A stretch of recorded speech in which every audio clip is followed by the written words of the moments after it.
পুলিশের বিরুদ্ধে বঙ্গবিহারী মাহাতো লো প্রণাম, বঙ্গবিহারী মাহাতো অমর রহে। এই কুড়মি সমাজের মাহাতোকে খুন করলে কেন? জবাব চাই, জবাব দাও। এই কুড়মি সমাজের বঙ্গবিহারী মাহাতো খুন হলো কেন? জবাব চাই, জবাব দাও। অবিলম্বে খুনি উত্তম মাহাতোকে গ্রেফতার করতে হবে। অবিলম্বে গুন্ডা উত্তম মাহাতোকে গ্রেফতার করতে হবে। পুলিশ মন্ত্রী হায় হায়, পুলিশ মন্ত্রী হায় হায়, খুনি মমতা হায় হায়। দলদাস পুলিশের বিরুদ্ধে, দলদাস পুলিশের বিরুদ্ধে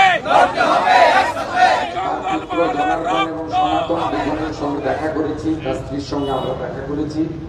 এটাই আমাদের মূল কার্যক্রম ছিল এবং আমরা তার পরিবারের পাশে দলের পক্ষ থেকে প্রথম দিন থেকে আজ অব্দি আছি, ভবিষ্যতেও থাকবো, এই বার্তা আমরা দিয়ে এসেছি। এবং সাথে সাথে উত্তম মাহাতো যে মূল খুনি, যিনি এই অঞ্চলে তৃণমূলের সভাপতি এবং উপপ্রধান, তাকে অবিলম্বে গ্রেপ্তার করার জন্য দাবি করেছি এবং যদি পুলিশ গ্রেপ্তার না করে এই মামলা যাতে কোনো নিরপেক্ষ তদন্তকারী সংস্থার হাতে যায়, তার জন্য তার পরিবারকে নিয়ে উচ্চ আদালতে যাওয়ারও আমরা ব্যবস্থা নিচ্ছি। পরিবারকে দলের পক্ষ থেকে আজকে প্রাথমিকভাবে অর্থ সাহায্য করা হয়েছে, ভবিষ্যতেও পাশে থাকার অঙ্গীকার করা হয়েছে।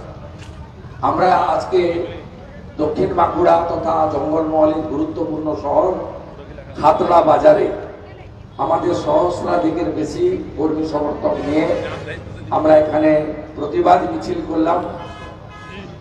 বঙ্গবিহারী মাহাতোর ছবিকে মাথায় নিয়ে কালো ব্যাজ লাগিয়ে গণতান্ত্রিকভাবে আমরা এখানে ভারতীয় জনতা পার্টির পরিবারের পক্ষ থেকে প্রতিবাদ করলাম।